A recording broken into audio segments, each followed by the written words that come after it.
oportunidad de seguir caminando juntos.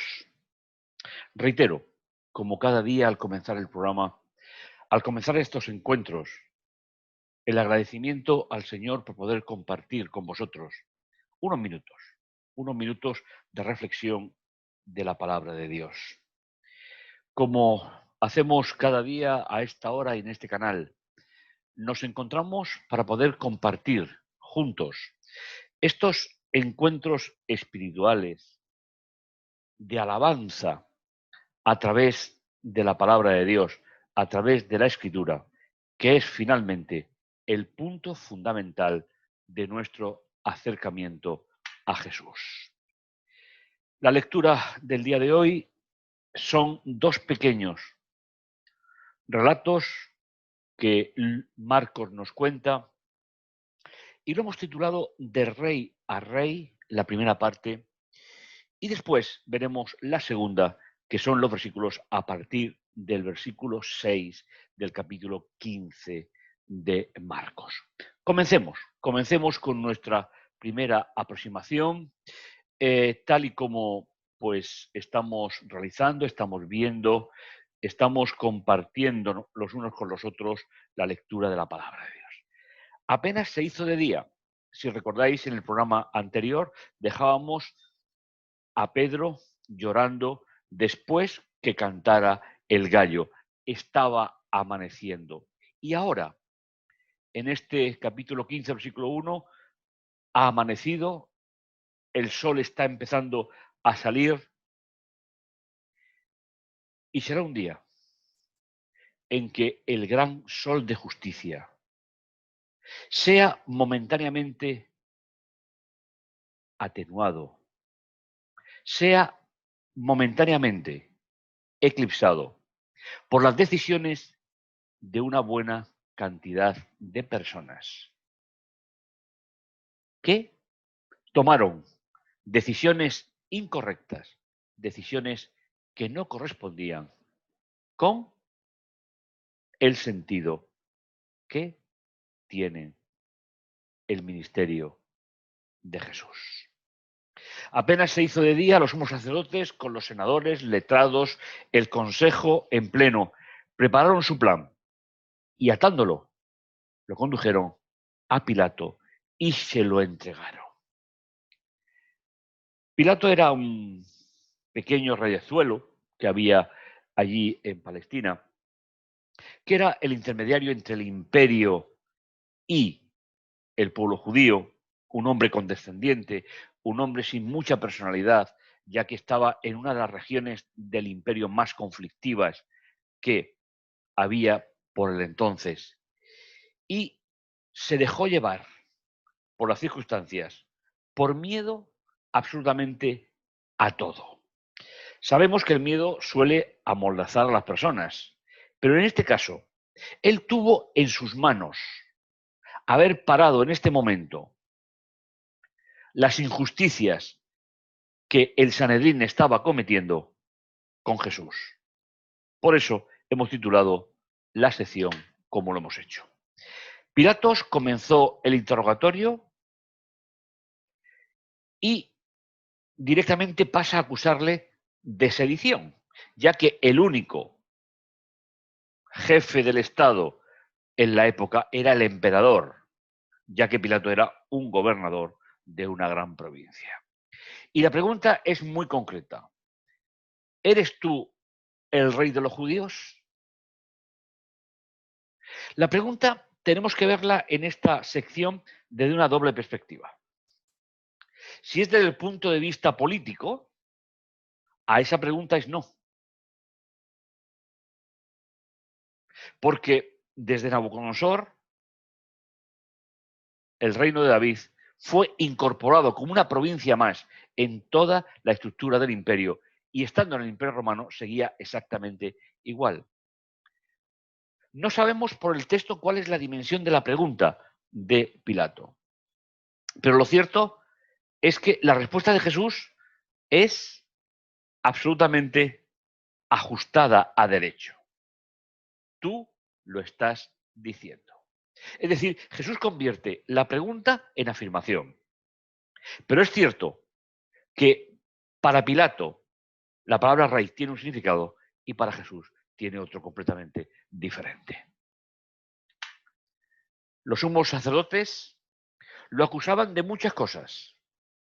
Es una frase que Marcos coloca en el centro de su pequeño relato para decir que no solamente le acusaban de sedición, es decir, de intentar suplantar a un emperador que ellos no querían, que no respetaban y que siempre estaban en enfrentamiento político, social y religioso con él. Pero ahora, dada la cantidad de problemas que están creándole a Jesús, es el momento propicio, ya que ellos no podían asesinarlo, ellos solamente podían castigarlo con azotes, con latigazos, pero no podían ejecutar la vida de una persona porque el imperio no se lo permitía. Sin embargo, se inventaron una serie de cosas para seguir acusando a Jesús. Y Pilato continuó el interrogatorio. ¿No tienes nada que responder? Mira de cuántas cosas te están acusando.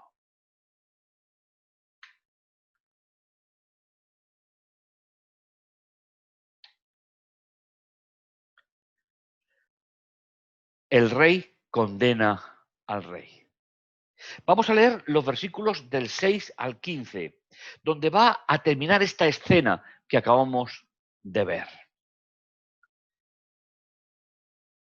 Por la fiesta, estamos hablando de la Pascua, por la fiesta se acostumbraba a soltar un preso, el que le pidiera la sociedad judía de la época. Era como una gracia del imperio para ellos. Estaba en la cárcel un tal Barrabás con los sediciosos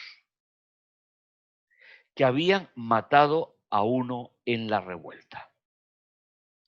Sedición es un delito contemplado prácticamente en todos los códigos penales, que es cuando se atenta a la estructura del Estado. No es por casualidad que el que va a ser liberado por o en el lugar de Jesús estuviese acusado y condenado por el mismo delito que acusaron a Jesús, es decir, revuelta contra el Estado, lo que se llama sedición. La gente subió y empezó a pedir el indulto de costumbre. Es decir, era una medida de gracia que se concedía en aquel entonces. Las dos secciones centrales. Pilato les contestó, ¿quién queréis que os suelte?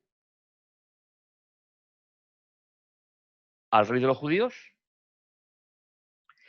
Porque sabía que los sumos sacerdotes se lo habían entregado por envidia. Es decir, lo sabía que lo habían entregado porque ocupaba un lugar en la sociedad e incluso en la teología de la época que no estaban dispuestos a aceptar, porque implicaría cambios importantes en el sistema religioso de la época. Pero los sumos sacerdotes, soliviantando a la gente para que soltaran mejor a Barrabás, al sedicioso condenado a muerte. Pilato tomó de nuevo la palabra y le preguntó, ¿y qué hago con ese que llamáis rey de los judíos? Y eso gritaron ellos, a la cruz con él. De nuevo, me gustaría recordar algunas de las palabras que estamos comentando, algunos pensamientos, en relación a la decisión personal frente a circunstancias adversas. Es verdad que Jesús vino a este mundo para un motivo y propósito determinado. Y es verdad que si no hubiesen sido unos, hubiesen sido otros. Pero también es verdad que los que fueron no fueron influenciados por Dios, ni determinados por Él. sino que analizando la situación de Jesús y su ministerio, decidieron entregarlo, porque era mejor que muriera uno y no todo el pueblo, que era la amenaza permanente que tenían los judíos de parte de los romanos. La responsabilidad individual. Esa es una idea imprescindible para entender la palabra de Dios. Pilato les replicó, pero ¿qué ha hecho de malo? Y ahora no lo acusan, simplemente lo sentencian. Y ellos gritaron mucho más fuerte, a la cruz con él. Era el momento de que Pilato, como gobernador, aplicara justicia. No había pruebas. Los testigos anteriormente se contradecían entre ellos. Y sabéis, cuando hay una razón específica que necesita una justicia, no valen como razón los gritos de la gente. Pilato fue un cobarde. Pilato era un hombre de carácter muy débil y le dio más miedo a aquellos que gobernaban que las razones que no se aportaban para los delitos que Jesús no había cometido. Pilatos tenía que haber decidido que no había razones para ello.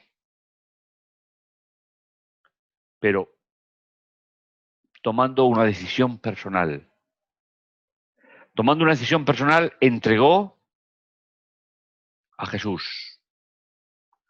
Pilato, queriendo dar satisfacción a la gente, y es ahí donde está el problema, le soltó al sedicioso Barrabás. Y a Jesús lo entregó para que lo azotaran y lo crucificaran. Y así hemos llegado al momento culminante de una serie de decisiones personales que acabaron con la vida de un hombre justo. Es verdad que la justicia de Dios establecía y cubría el acontecimiento. Resucitaría al tercer día, porque para eso vino la tierra. Pero también es cierto que las decisiones personales no identifican a Dios, sino que identifican a cada uno de los que las toman. Los sacerdotes, el Sanedrín, Pilato, que quería utilizar al pueblo en contra de los dirigentes religiosos de la época. Pero finalmente, los gritos decidieron el destino de Jesús. Nosotros damos gracias a Dios por ese gran acontecimiento en el Calvario, porque con él se resuelve el problema del pecado. Pero lo cierto es que la responsabilidad individual de cada uno de ellos queda registrada en los libros que serán la base del juicio definitivo contra ellos. Llega el momento de la oración, llega el momento de sumar a nuestras oraciones, a las tuyas y a las mías, un motivo más en el día de hoy. El motivo sería: no nos dejemos llevar por las presiones para negar a Jesús cuando tengamos la ocasión de hacerlo. Oremos. Bendito y bondadoso Dios que estás en los cielos, Señor, un nuevo día. Al finalizar nos encontramos reunidos en esta fantástica iglesia que tú estás configurando, Señor, con otros parámetros, con otras ideas. En ti, Señor, ponemos nuestros pensamientos, nuestros problemas, nuestras oraciones.